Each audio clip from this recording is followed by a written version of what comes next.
Jadi target saya 100 tahun atau 1 abad NU untuk Kota Pekalongan. Targetnya apa? 90% warga NU mau berjamiah dan dengan pemahaman yang sama tentang NU. Itu bukan sesuatu yang biasa, ini luar biasa.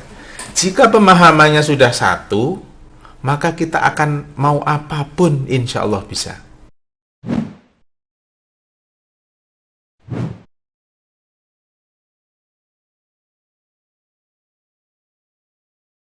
Assalamualaikum warahmatullahi wabarakatuh. Bismillah, alhamdulillah, wassalatu wassalamu ala rasulillah, amma ba'da. Para pemirsa Kedai Bincang yang saya hormati dan semoga semuanya dalam lindungan Allah subhanahu wa ta'ala.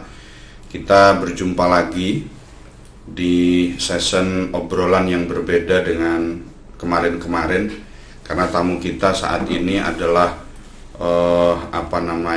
G1 G1 PCNU Kota Pekalongan, Ketua Tanfidh PCNU Kota Pekalongan. Beliau adalah Bapak Kiai Haji Muhtarom S.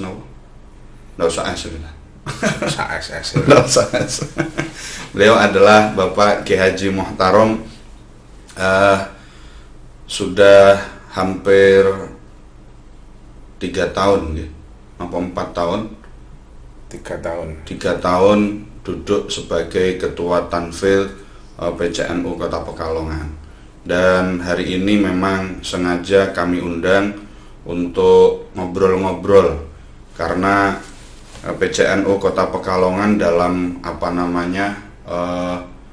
dalam menyongsong 1 abad Nahdlatul Ulama yang secara hijriahnya kurang 2 tahun, namun secara masehinya masih kurang 5 tahun. PCNU Kota Pekalongan punya gawe apa, sehingga kita perlu untuk mendatangkan beliau ngobrol-ngobrol kaitannya dengan PCNU Kota Pekalongan. Saya dengar-dengar sekarang masih sibuk untuk pelaksanaan NO Award. Nah, ini nanti bagaimana pemirsa, NO Award Kota Pekalongan ini apakah sama dengan Panasonic Award atau Global Award atau yang lainnya? Karena saya sendiri nakal, jarang gabung dan ngobrol-ngobrol di kantor PCNU, sehingga awam lah tentang informasi ini. Oleh karena itulah, supaya kita tidak awam dan mengerti perkembangan PCNU Kota Pekalongan, kita ngobrol-ngobrol dengan beliau. Selamat siang. Siang. Tapi di studio enggak ada siang malam. Siang. Pak Haji, alhamdulillah, syukur jenengan saged rawuh di studio mini saya ini. Semoga kehadiran panjenengan juga diikuti oleh kiai-kiai yang lain. Yang sudah kesini kan Pak Arif Hasanul Muna, Pak Kiai Haji Hasan Suaidi, Habib Hashim, dan sekarang panjenengan. Kalau kemarin ada Bang Ribut, ada Bang Ribut yang bikin ribut. Baik, Pak Haji, bagaimana ini tentang award PCNU Kota Pekalongan? Seperti apa award ini? Award hadiahnya apa atau bagaimana ini? Didahului dengan latar belakang adanya award PCNU Kota Pekalongan. Oke. Assalamualaikum warahmatullahi wabarakatuh. Assalamualaikum warahmatullahi wabarakatuh. Matur nuwun ini kepada Pak Kiai Abdul Khalid Ma'rufi. Saya diundang di studio yang megah ini. Megah. Ini mengharapkan bantuan. Ada ini koyo neng endi. Ya, ini bincang-bincang santai, tapi materinya serius ini. Tentang NU.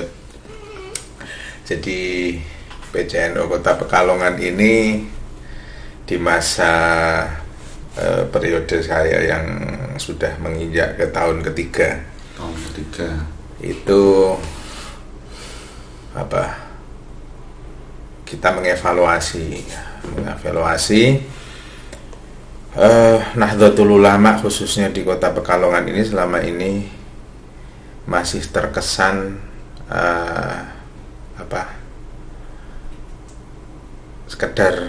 sekedar amaliyah ya, dalam hal ini untuk warganya ya. NU itu baru dipandang sebagai organisasi atau jamiah yang ngurusi tentang tahlil, tentang maulid ya, kira-kira urusan amaliyah lah. Nah, sementara kita sebagai jamiah yang dulu didirikan oleh para muassis, para kiai, itu memiliki agenda-agenda besar, atau kalau kita sebut itu sebagai amanah ya. Bahasa yang biasa kita sampaikan itu ada amanah diniyah, ada amanah watoniyah. Nah, sementara ini dalam pemahaman warga, bahkan termasuk pengurusnya, itu masih warna-warni ya, warna-warni. Kemudian tataran prakteknya, implementasinya di lapangan pun juga masih suka-suka dari pengurus maupun dari warganya, sesuai dengan pemahaman mereka tentang NU. Maka kemudian kami pengurus cabang diskusi, kemudian ini bagaimana ini kok sudah 3 tahun berjalan kok masih seperti ini saja ya. Seperti ini saja berarti kan belum sesuai dengan target-target yang kita inginkan, terutama terkait dengan amanah program ya dari Konvercap dulu yang diamanahkan kepada kami. Kemudian coba kita cari formula-formula. Kebetulan memang ada PO yang baru atau peraturan organisasi yang merupakan hasil dari konferensi besar Nahdlatul Ulama di Lombok, itu sampai kepada kita, kepada kami. Kemudian kita pelajari, oh kalau begini coba kita kita tes, kita uji coba, kita cek sampai ke bawah seberapa indeks organisasi yang kita miliki melalui administrasi dan lain sebagainya. Maka muncullah yang kemudian namanya NU Uwed itu. Jadi ini sebenarnya ajang pengecekan ya, ajang untuk mengetahui secara pasti bagaimana situasi kondisi NU di bawah ya, dari A sampai Z-nya itu kayak apa sih sebenarnya, kayak gitu. Cuman kemasannya akhirnya menjadi NU Award. Keren. Istilah award itu kan sudah meniru komunitas internasional, Panasonic Award, Global Award dan lain sebagainya. Tentu program award ini memiliki banyak tantangan, memiliki banyak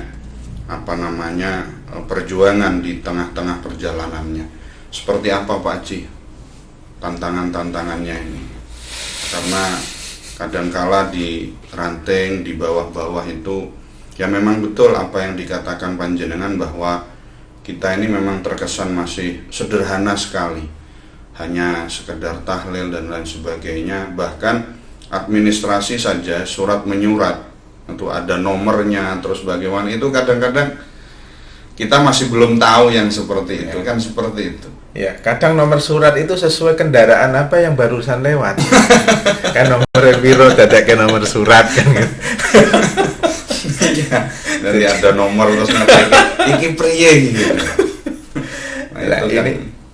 Jadi Kalau tantangan saya kira hampir semua pengurus cabang ya tantangan yang dihadapi itu hampir sama. Cuman karakteristik kota itu memang berbeda dengan karakteristik NU kabupaten atau yang pedalaman, apalagi di sini ini karakteristik kota, kemudian karakteristik pesisir ya. Ini yang kemudian memang harus butuh ekstra ya, dalam penanganannya. Nah, dalam hal ini sebenarnya kita sudah memerinci atau mengklasifikasikan dalam program Konvercap ya tahun 2017 itu. Program pertama atau kita rumuskan dalam 9 prioritas program. Program pertamanya itu adalah pemahaman tentang ke-NU-an. Kenapa itu menjadi prioritas pertama? Tadi yang saya sampaikan di awal, bahwa Nahdlatul Ulama ini masih dipahami sesuai dengan pemahaman masing-masing orang. Belum ada pemahaman yang sesuai dengan atau pemahaman yang sama. Dalam hal ini pemahaman yang sama tentu mengacu pada pemahaman seperti yang dulu dijabarkan oleh para muassis, Mbah Hashim, Mbah Wahab, Mbah Bisri, Mbah Ridwan dan sebagainya. Itu pemahaman yang ada di Qonun Asasi Nahdlatul Ulama. Kemudian konteks sejarah, kemudian dipahami dalam konteks sekarang ya. Konteks sekarang ini bagaimana? Ini belum sama ya, masih masing-masing. Sehingga ini prioritas pertama adalah penyamaan persepsi tentang NU atau tentang mengapa kita harus ber-NU. Ini tantangan utama, karena bagaimanapun ketika orang sudah memiliki pemahaman NU ingin iki, apalagi seorang tokoh tiba-tiba ini yang meluruskan atau yang memberi semacam pemahaman baru, padahal sebenarnya bukan baru. Kita hanya mengambil dari apa yang ada di Qonun Asasi, kemudian apa yang di dalam konteks sejarah. Mereka belum bisa menerima. Oh loh, lah kan lebih paham saya dong daripada sampean. Saya sudah senior. Ini yang begini ini masih banyak. Yang kedua, pemahaman masyarakat atau warga pun juga kebanyakan juga sesuai dengan apa yang selama ini disampaikan oleh para kiai, para tokoh, para aktivis. Jadi tergantung dia mendengarnya dari mana. Nah, maka itulah pemahaman warga terhadap NU. Ini tantangan kita untuk membawa satu pemahaman yang sama. Itu butuh perjuangan yang luar biasa. Nah, belum nanti efeknya kayak apa dalam tataran di lapangan seperti apa, itu luar biasa. Satu saja ini masih butuh perjuangan memahamkan, atau dalam hal ini adalah penyeragaman pemahaman tentang NU ini. Ya. Nah, dalam konteks PCNU Kota Pekalongan itu sudah dimulai sebenarnya, sudah setidaknya sudah hampir 8 tahun ini ya. Cuman ya itu tadi tantangan. Kalau bicara tantangan ya tantangannya adalah banyak sekali persepsi atau pemahaman tentang NU yang masing-masing merasa persepsinya itu paling benar ya. Oke. Kemudian NO Award yang tadi kita bicarakan di awal, yang dituju sementara ini adalah bagaimana NO Award ini mampu memahamkan seluruh pengurus Nahdlatul Ulama tentang pentingnya manajemen. Nanti arahnya ke sana apa lagi? Apa hanya manajemen dulu atau nanti ke perubahan mindset tentang pemahaman itu? Ya, jadi begini, kalau untuk masalah yang NO Award itu kan indikator-indikatornya kan sesuatu yang tampak ya, administrasi. Ya, kemudian tata kelolanya, kemudian bagaimana hubungan antara NO dengan badan otonomnya, kemudian bagaimana NO dalam hal ini pengurus ranting, pengurus MBC ini menggiatkan kegiatan-kegiatan, baik itu pengajian, baik itu kegiatan sosial yang ada di masyarakat. Jadi ini parameter yang tampak, ya, administrasi dan sebagainya itu kan tampak bisa. Nah ini kan kita mulai dari situ dalam rangka untuk nanti akan kita cek betul sudah seberapa jauhkah dari sisi yang tampak ini dikerjakan dan dilaksanakan. Kalau terkait tadi dengan pemahaman tadi kan sesuatu yang tidak tampak. Nah, nanti akan kita cross check antara pemahaman dengan tataran pelaksanaan. Nah, tataran pelaksanaan itu sesuatu yang tampak-tampak tadi itu. Ketika pemahaman sama atau pemahaman berbeda, nanti dalam tataran prakteknya bagaimana? Nanti bisa kita cek. Contoh mamanya, di satu ranting tokoh-tokohnya atau pengurusnya sendiri memahami NO itu, ya sudahlah, NO itu kan yang penting pokoknya tahlilan masih jalan, kemudian warganya juga masih akeh sing do gelem ngambeng dan sebagainya. Kalau ukurannya itu kemudian dia tidak mampu melaksanakan program-program sosial, program-program pendidikan dan sebagainya, apalagi tata kelola organisasi, administrasi dan lain sebagainya, maka nanti dicek, oh ini loh implikasinya, ini loh akibat dari pemahaman yang seperti ini, implikasi dalam tataran tampaknya itu begini ternyata. Maka dari itu menjadi bahan evaluasi PJNO untuk membuat formula lagi iki piye kudune supaya nanti NO itu betul-betul bisa menjadi jamiah yang bermanfaat untuk warganya, bukan sekedar seperti yang dipahami selama ini tahlilan, manakipan itu saja. Menarik dan ini berat. Makanya ini santai ini, tapi temanya ini berat ini.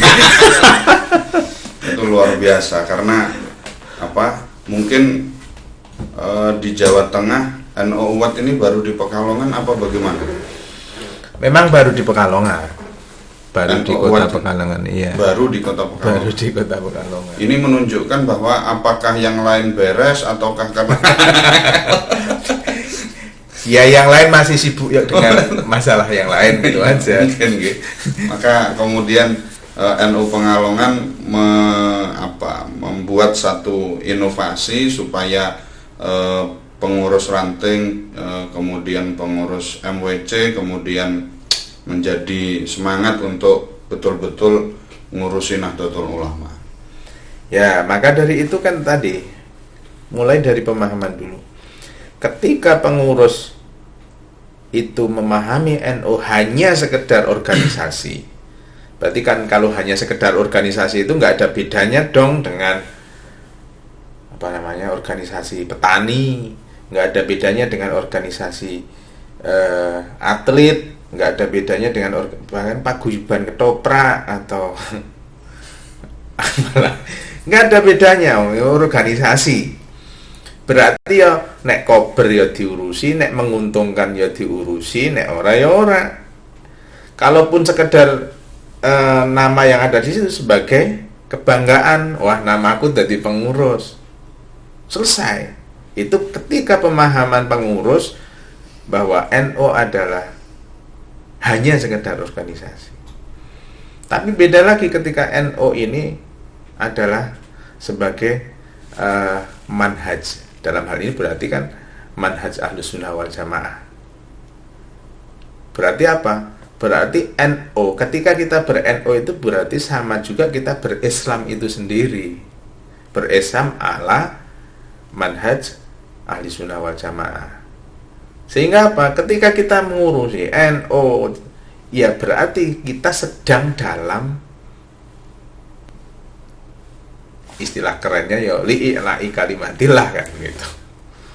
Berarti semua yang dikerjakan untuk NO ya berarti di sini dinilai sebagai ibadah. Nah, baru satu itu saja itu sudah bisa membedakan, sudah bisa kita lihat nanti perbedaannya. Bagaimana persepsi pengurus terhadap NO antara yang pertama dengan yang kedua tadi. Yang kedua kemudian Nahdlatul Ulama ini apa? Istilahnya itu dijadikan sebagai amanah yang harus ditunaikan atau justru menjadi beban. Nah, itu juga karena pemahaman tadi. Ya. Kalau NO itu dianggap sebagai organisasi tok tadi, maka ketika dia menjadi pengurus dan kemudian dituntut untuk menjalankan program-programnya ya jadi beban. Nah apa? Lah kenapa saya harus begini begitu? Wes mikir, ngetok ke pikiran, waktu, biaya. Tiba-tiba dia mengukurnya dari sudut tadi sekedar organisasi. Lah aku untungnya apa? Maka jika dia akan terus aktif di situ, maka dia akan mencari sesuatu yang kira-kira bisa menguntungkan dari sudut finansial. Ya. Jika cara pandangnya itu, tapi kalau jika cara pandangnya yang kedua tadi, maka dia tentu semuanya akan diukur dengan nilai ibadah. Ketika nanti bicara tentang taruhlah tentang ekonomi dan sebagainya, semuanya akan dikembalikan dalam konteks perjuangan tadi. Ya, ini berbeda, dua-duanya berbeda. Maka kan ada kalau pengurus wes bejo sih, wes gelem dadekke pengurus kok dadakan dioyak-oyak kon ngene wes bejo aku gelem dadekke pengurus. Nah, itu masih ada yang begitu, masih ada. Nggih. Artinya bahwa tugas PCNU Kota Pekalongan dengan adanya NO Watch ini harapannya adalah merubah pemahaman masyarakat itu sendiri kepada NU, untuk memahami bahwa NU bukan hanya sekedar seperti yang kita pahami, tapi NU ini skopnya bisa luas sekali kalau kita memang betul-betul li'i'la'i kalimatillah itu tadi. Ya. Ketika kita ber-NU ya kita berislam itu sendiri. Jika pemahaman seperti itu ya maka nanti kita bisa di NU itu bisa enjoy dalam arti bahwa ya ning kene iki aku bakal diregani karo pangeran. Itu. Khidmah kepada ulama. Ya. Insyaallah diladani sama Gusti Allah. Ya begitu. Baik, sampai sekarang NU Watch ini sudah sampai mana? Nanti akhirnya kapan? Ini proses ini, ya. Ini masih proses pendampingan ya. Pendampingan ini sudah pendampingan formalnya dari PCNO, dari personel PCNO yang kita terjunkan ke ranting-ranting sudah selesai formal. Ya. Ini tinggal nunggu tim asesor atau tim penilai turun ke ranting. Jadi nanti sampai tanggal 19 Februari itu tim asesor akan turun ke ranting untuk ngecek apa yang sudah dilakukan. Nanti kan kita akan cek secara administrasi bagaimana mereka mengelola administrasi. Nanti akan terlihat di situ kan ada apa namanya poin-poinnya, ada poin-poin yang nanti akan kita nilai, kita cek ini benar ada nggak. Oh ini ada kegiatan ini, buktinya mana? Ada kegiatan yang ada pengajian setiap seminggu sekali, buktinya mana? Ini ada, kita punya lembaga pendidikan, lembaganya ini buktinya mana? Karena nanti kita cek. Setelah kita cek nanti kita akan bawa ke rapat PJNU, akan kita nilai. Nah dari penilaian inilah yang nanti ya setidaknya kan yang gue bebungah ya kita kasih reward kayak gitu. Tinggal nanti seberapa nilainya. Ya, setidaknya ini juga menjadi umpan ya untuk ranting MBC supaya nanti terus berbenah.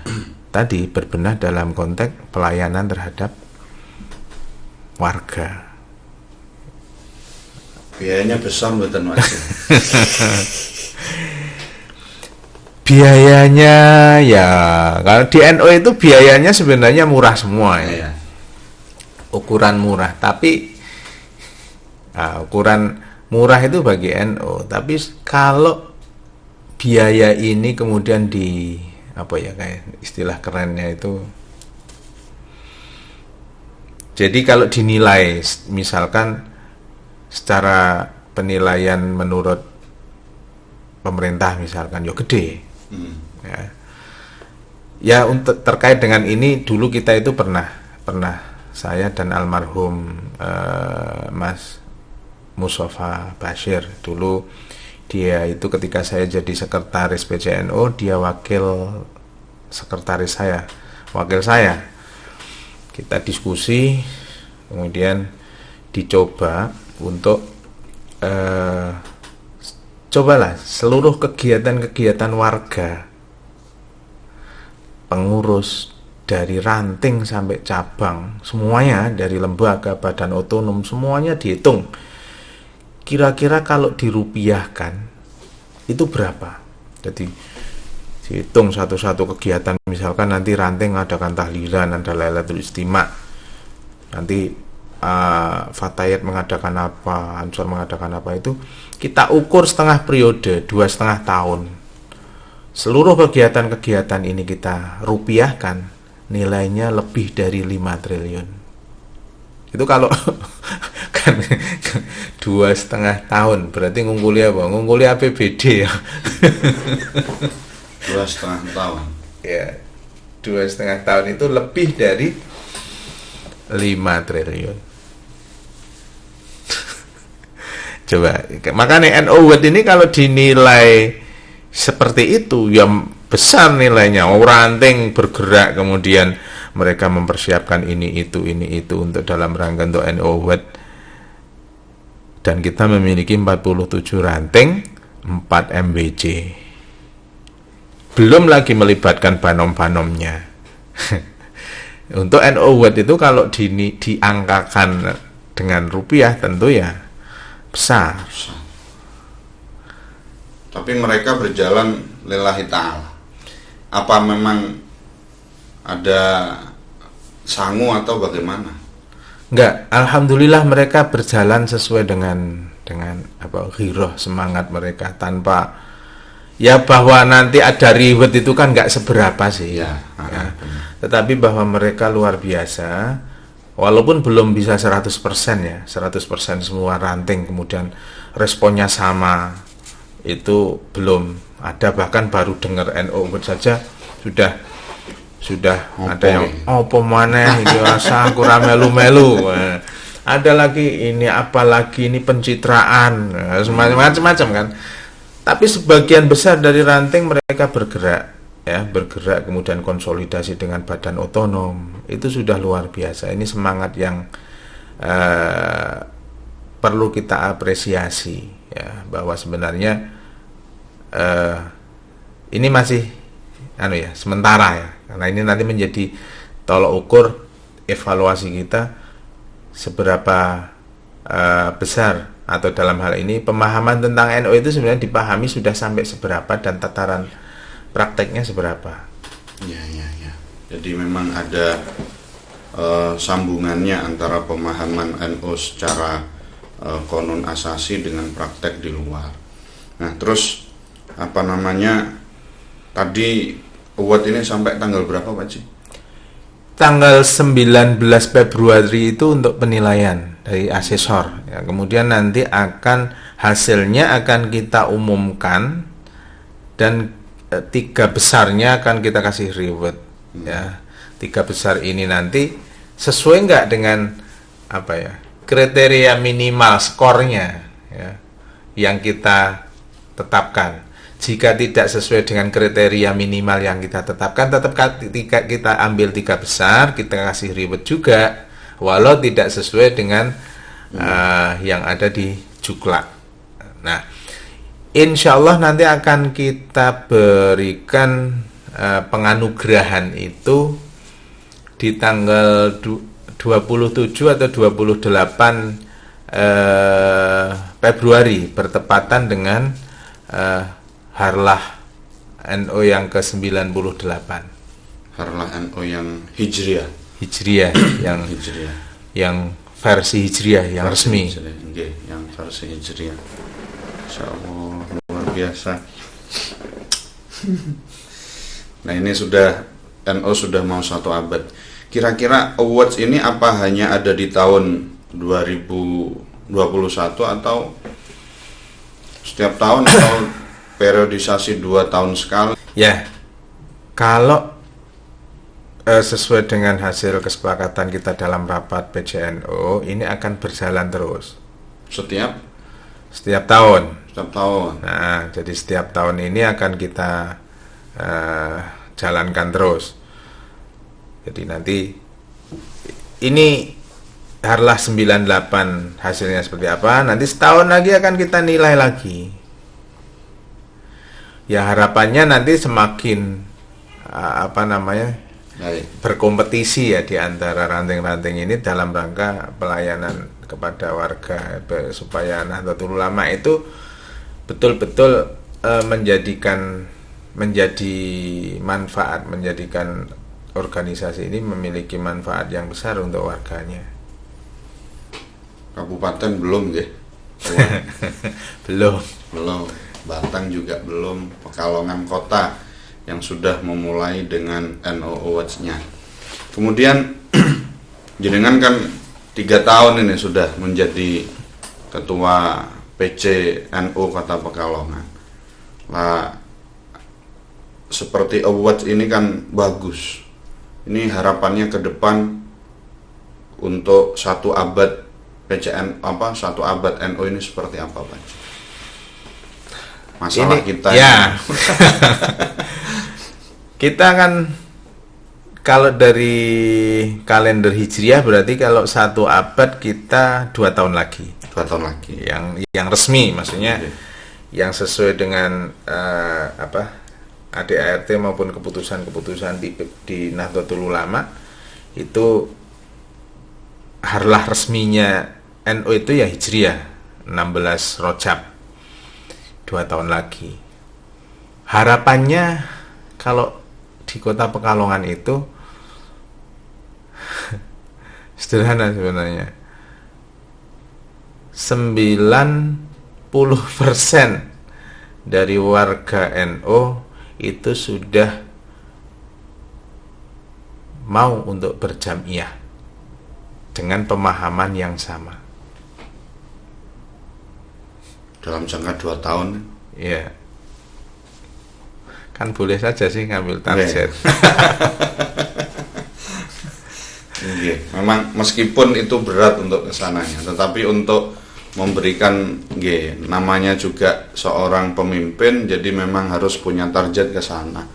Di samping harus ada banyak cara. Tapi memang tantangan NU ini berat ke depannya. Bukan hanya sekedar ngurusi pemahaman orang-orang tertentu yang memaknai NU masih tergantung daripada rombongan yang dibawa, kan begitu. Terlebih itu masih banyak hal-hal yang lain. Ini enaknya mau diambil dari mananya dulu. Tapi jenengan sudah NO Award ini dulu nggih, manajerial dulu yang diambil mungkin. Jadi target saya 100 tahun atau 1 abad NO untuk Kota Pekalongan, targetnya apa? 90% warga NO mau berjamiah dan dengan pemahaman yang sama tentang NO. Itu bukan sesuatu yang biasa, ini luar biasa. Jika pemahamannya sudah satu, maka kita akan mau apapun insya Allah bisa. Ya, mau apapun bisa. Udahlah, kalau pemahamannya sama, frekuensinya sama, mau apapun kita bisa. Maka kita akan cek betul yang konon katanya warga Kota Pekalongan ini mayoritas NO, itu betul-betul mayoritas enggak? Kalau sudah dicek betul-betul mayoritas, yang mayoritas ini mau berjamiah apa tidak? Nantinya akan satu pemahaman tidak? Kalau sudah satu pemahaman, udahlah, pokoknya mau apapun insya Allah bisa. Kalau sekarang banyak orang yang mengatakan misalkan itu koin ukurannya kan itu kan ya, koin, ukurannya itu kan koin, itu pendapatan cabang itu 1 bulan bisa berapa miliar begitu, dengan koin saja sekian miliar sekian. Udahlah, kalau masalah itu sih selama pemahaman itu sama, nggak bakalan nggak bisa ngejar hanya yang miliar-miliar tadi. Yang terpenting itu adalah ketika pemahamannya sama, maka kita mau apapun bisa. Baik itu nanti dari sisi tentu kalau pemahaman ini berarti pemahaman keagamaannya pun juga sama. Dari sisi dakwahnya, pendidikannya, ekonominya, digerakkan ya akan mudah. Pemahamannya sama. Tentu nanti leadership dari kepemimpinan NU ini yang terpenting. Bisa nggak ngelola warga yang sekian ini dengan frekuensi yang sama? Berat nih Wan. Karena kalau misal kita ambil dari contoh koin, NU Kota Pekalongan per bulan dapat berapa? Laporan dari masing-masing. Ya, ini masih beberapa ranting yang jalan ya. Yang terbesar itu yang saya cek kemarin itu Banyurip Ageng, Banyurip Alit, kemudian Medono, ya. Jadi belum semua. Kalau ukuran itu sebenarnya salah satu indikator saja kalau terkait dengan koin, ya. Insya Allah kalau pelan-pelan nanti pemahamannya sama, frekuensinya sama, nggak butuh waktu lama kok kemudian ngejar cabang-cabang lain yang miliar-miliaran itu dalam 1 bulan. Berarti mereka pemahamannya sudah lebih seragam daripada kita nih, yang miliaran itu. Kira-kira begitu. Bukan. Permasalahannya tidak seperti itu. Jadi tadi yang pertama kali tak sebut itu karakteristik masyarakat, ya. Karakteristik masyarakat juga sangat mempengaruhi. Karakteristik di cabang-cabang tertentu itu orang masih paternalistiknya masih kuat, ya. Ketika Kiai A, Kiai B dawuh, udahlah ini pokoknya untuk NU, maka mereka tidak akan berpikir yang macam-macam. Ya sudah, pokoknya ini bukan bahwa pemahaman mereka tentang NU sudah sama, bukan gitu. Jadi ada faktor yang berbeda, ya. Faktor. Nanti problem yang di situ pun berbeda dengan kita. Nah, ini artinya bahwa setiap cabang memiliki problem yang berbeda-beda. Ya, kalau di Kota Pekalongan menurut panjenengan adalah karena belum adanya keseragaman pemahaman. Salah satunya. Ya, salah satunya. Salah satunya. Karena memang problemnya banyak. Salah satunya itu kemudian tidak sama dengan katakanlah kiai-kiai di wetan itu di timur. Kalau kiai-kiainya ngomong begini ya semuanya begini. Ya. Kalau di sini kan enggak. Ya. Kiai Ma'ruf perintah apapun, paling yang ikut kan santrinya. Benar. Masyarakatnya belum tentu. Belum tentu. Nah, apalagi lagi tadi yang di pertama saya sampaikan, Pekalongan karakter kota, ya, karakter kota, karakter pesisir. Kemudian di sini banyak tokoh-tokoh yang memiliki pengaruh, ya, punya banyak tokoh-tokoh yang memiliki pengaruh. Kemudian banyak mutakhorid pesantren, kiai-kiai banyak, ya, dan masing-masing memiliki jamaah-jamaah. Jadi faktor di kota Pekalongan ini luar biasa. Kenapa?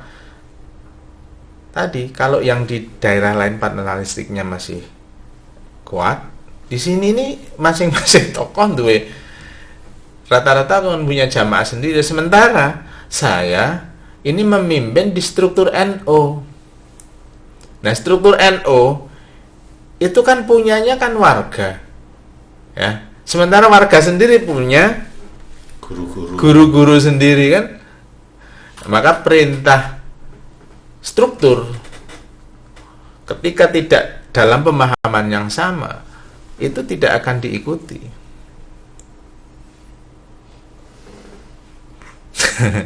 Angel Ra.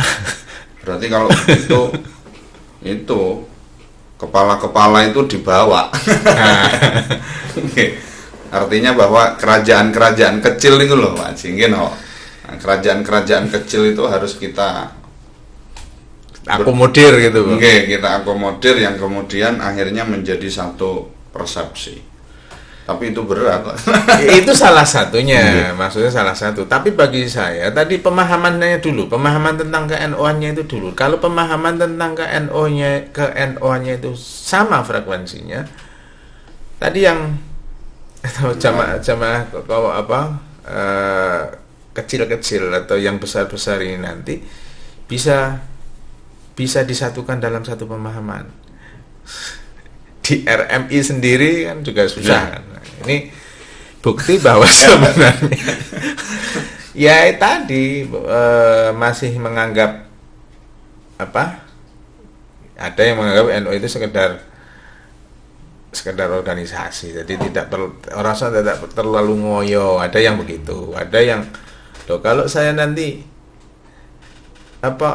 ke NU lah mengikuti struktur wekku priye.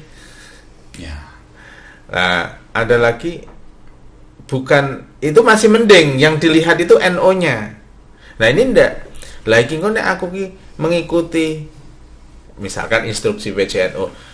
Kan yang diuntungkan itu roesnya sama ketuanya. Nah, kok kuwi. Dadi nek bahasane kene iki ini malah nggo ngerek genderone. Nek ngene ya kita sebut saja ngerek genderone Zakaria karo Tarom iki. Iya. Kayak tadi masih lumayan, masih organisasi. Ini sudah ke personal. Terus ini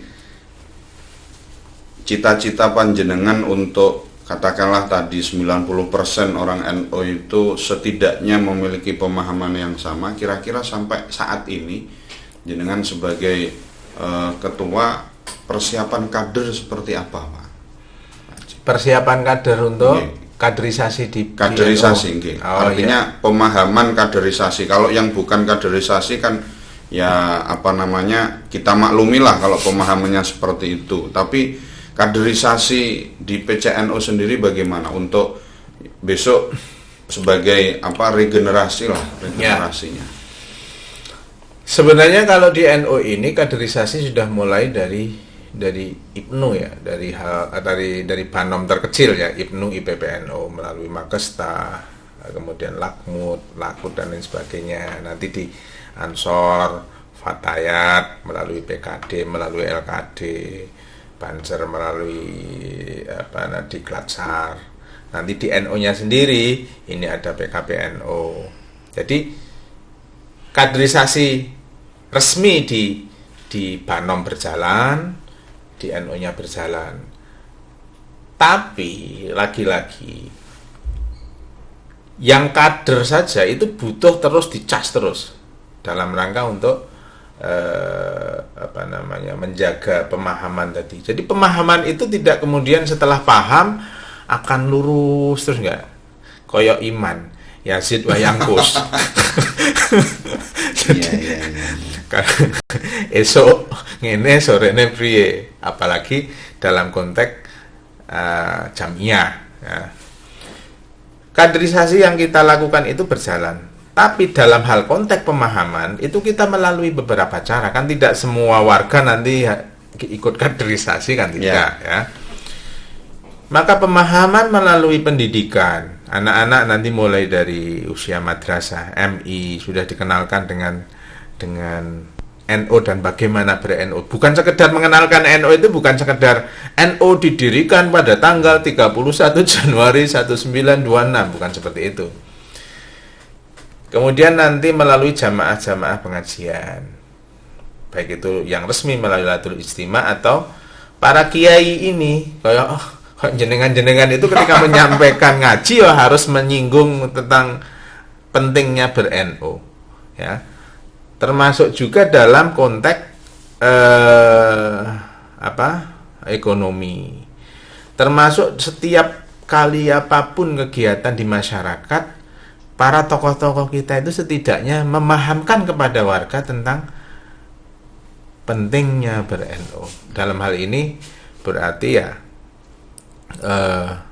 ini kalau kita bahas serius akan panjang tentang al-haqqu bila nidomin itu loh, yang libuhul batil bin nidomi itu. Jadi tentang nidom ini kita akan bicara panjang kalau sudah itu. Nanti mengapa harus ber-NO itu sebenarnya salah satunya adalah tentang mengapa harus bernidom. Dawa. Anu nih, salah tema pembicaraan. Pembicaraan ini batek lah. Jadi pemirsa, ini memang agak berat nggih temanya, karena memang saya itu penasaran dengan NO Award, dan kemudian saya pikir rasa penasaran saya ini kemudian saya up untuk saya berikan kepada panjenengan semua supaya warga NO ini bareng-bareng memahami kita ini punya PCNO. Kadang-kadang nggih ngeten mawon lah mudahnya, bahwa tidak semua orang NO Kota Pekalongan tahu siapa ketua tanfidnya. Itu saja dah. Nggih kan? Tidak semua orang NO, atau bahkan mungkin ada pengurus NO yang tidak tahu siapa ketua tanfidnya itu. Mungkin kemudian syuriahnya juga tidak tahu siapa syuriahnya itu. Yang penting NO tok wis sudah gitu loh. Yeah. Ya alhamdulillah obrolan ini sudah setidaknya kita sudah ngena. Kita ada yang sudah kita kena untuk kita ambil misal benang merahnya adalah bahwa NO Award ini diadakan oleh PCNO adalah dalam rangka untuk satu, perbaikan manajerial ranting-ranting itu sendiri, kemudian MWC dan juga NO tentunya. Kemudian yang kedua adalah NO Award ini diadakan sebagai tolak ukur, indikator atas penyeragaman pemahaman tentang NO bagi seluruh warga NO Kota Pekalongan, khususnya seperti itu. Salah satu indikator. Ya, salah satu indikator penyeragaman. Dan beliau tadi mengatakan kami para pendakwah diharapkan untuk tidak hanya berbicara tentang nasoihul ibad saja. Tidak hanya berbicara tentang neraka, surga, amalan, solihan dan lain sebagainya, tetapi kita juga harus memberikan pemahaman tentang ke-NO-an kepada masyarakat, sehingga supaya pemahaman tentang NO ini bisa difahami oleh berbagai macam lapisan di masyarakat kita. Kurang lebih seperti itu napa mboten kesimpulannya lah. Ya. Kalau mau di kesimpulan sederhananya seperti itu. Ya. Tapi memang berat lah tantangan NO ke depan nggih. Maka berat itu bukan berarti harus kita lepaskan ya. Nah, jadi al jihadu fi nahdlatil ulama, asobru fi nahdlatil ulama. Kenapa di situ ada fi, ada bi, panjang lah. Terakhir Pak Ci, terakhir nasihat jenengan ini kan diangkat sebagai salah satu penasihat GMNO, Generasi Muda Nahdlatul Ulama, kan? Ya. Apa nasihat panjenengan untuk kita generasi muda, untuk saya dan teman-teman yang lain? Karena jenengan yang nututi Gus Dur. Jenengan kan nututi Gus Dur. Kok nututi? Oh, menangi pemikirannya. Kalau saya kan dulu masih di pondok, ndak paham saya pemikirannya Gus Dur itu. Baru-baru ini saja saya belajar bagaimana memahami Gus Dur. Generasi muda NO yang mana ini? GMNO. Ya maksudnya kita lah, pokoknya generasi muda lah. Saya dan teman-teman yang lain. Karena sekarang generasi muda itu sudah menjadi entitas tersendiri. GMNO yang kebetulan saya juga penasehatnya. Itu milenial lah Jadi secara umum generasi ya. muda kita.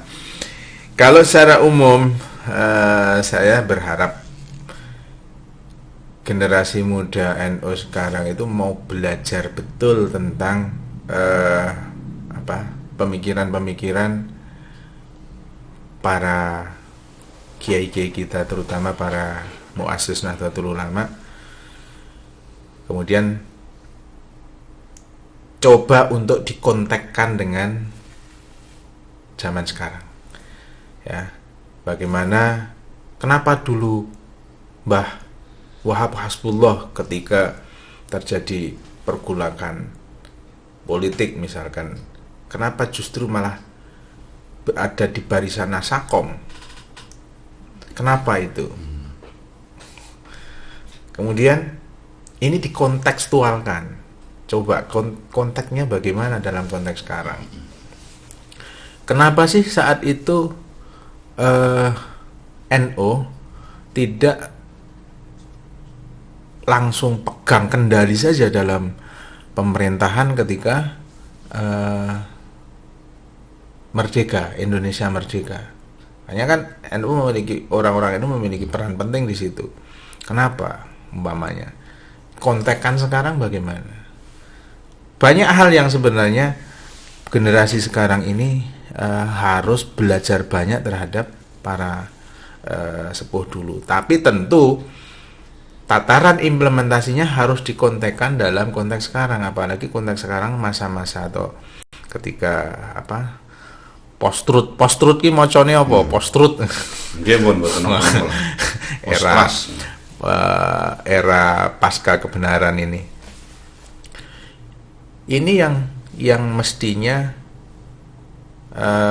harus tekun belajar bukan tekun belajar hanya sekedar maca buku, bukan, tapi konteks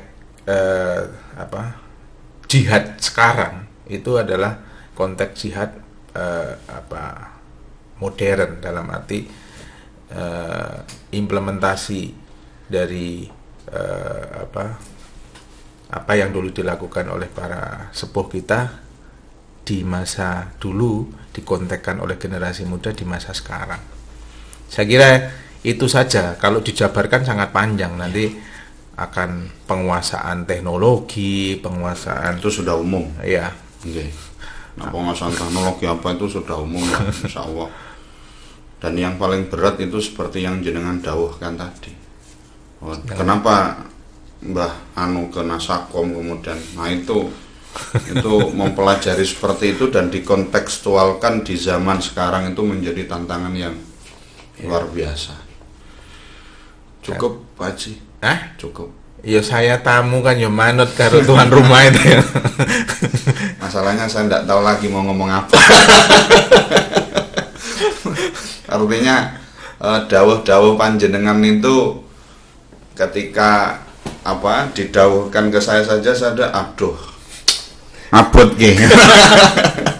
ke depan sebagai generasi muda NU kita punya tantangan yang cukup berat, tetapi kita jangan pernah berhenti untuk belajar dan mencari kebenaran yang membawa kepada kebaikan. Sekali lagi, mencari kebenaran yang membawa kepada kebaikan, sebab kadang-kadang kebenaran itu akan menjadi sebuah kerancuan berpikir dan kerancuan dalam kehidupan. Terima kasih Pak Kiai Haji Muhtarom, Ketua PCNU Kota Pekalongan, sudah hadir di podcast Kedai Bincang. Semoga obrolan kita ini bisa memberikan wacana dan orientasi berpikir yang baru, karena panjenengan termasuk generasi muda juga. Oh iya, jelas dong. belum terlalu tua. Belum terlalu tua lah, belum terlalu sepuh. Kadang saya melihat di PCN itu ada lonjakan pemikiran. Baik, terima kasih para pemirsa Kedai Bincang. Demikianlah obrolan saya dengan beliau, Bapak Kiai Haji Muhtarom, owner daripada Batik Faruk. Semoga bermanfaat. Sampai jumpa di kesempatan yang lain dan dengan tamu yang berbeda. Wallahul muwaffiq ila aqwamit thoriq. Wassalamualaikum warahmatullahi wabarakatuh.